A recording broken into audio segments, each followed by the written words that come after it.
Are you someone who talks a good game, or are you someone who walks it? What a great reminder, at least for me, as someone who reads and shares God's word on a daily basis, that talking is a good start. It's great to share God's word every single day. It's a good thing. But am I actually implementing? Am I actually walking out the stuff that I talk about? So there's a big difference, as I've talked about before, between a believer and a follower. You can say you believe, but is your life actually reflecting that of a believer? And so it would be very hypocritical of me if I did not actually walk out what I talked about. I'd be just like one of these religious leaders that we read about, right? They looked the part, their outward appearance and how others perceived them was important to them, but they didn't actually allow God's word to work in and through them. And so it is with me, so it is with us. Which of these two sons are we? I guess you could be the one that says, yes, I'm going to do it, and then you immediately do that. Good for you. But I was definitely one of these sons in this parable that wasn't exactly the right one. And so in this parable, the father tells the first son to go and work in the field, and the son says, no, I'm not going to do it.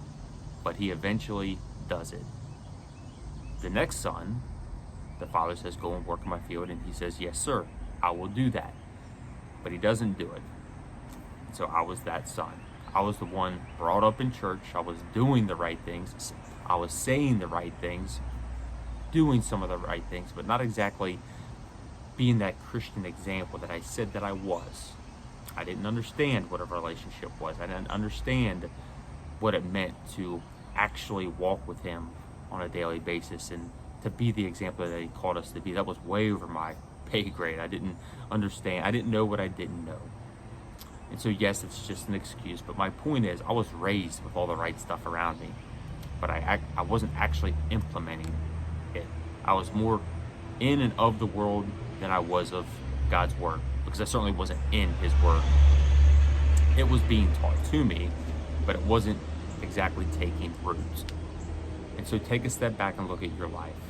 Which of these sons are you? Because most will fall into this category.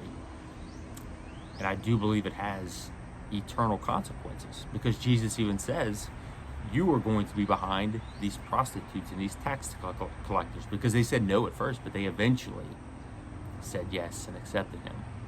Meanwhile, there are those who are brought up in the church and they say they believe, but they never really give their life to God. They never really pursue him. And it took opening God's word for myself. And so I encourage you to do that. Don't just take my word for it or someone else's word, your priest, your pastor's word for it. Open up God's word for yourself and watch what he can do with your life if you give him the opportunity to work on your heart, work on your mind. You read it for yourself, you will be convicted along the way, but those convictions will help you discover who it is that you were created to be. And you will have the clarity you need. You will have the wisdom, the courage. A bunch of things come with pursuing him, that relationship with him. And you won't just be the one that says, yes, I'll do that, and you never eventually do it. So don't waste any more time. Open it up for yourself. Don't take my word for it. I encourage you to open up his word for yourself, and you will discover all the things that this world promises, how it will fall short, but he will not.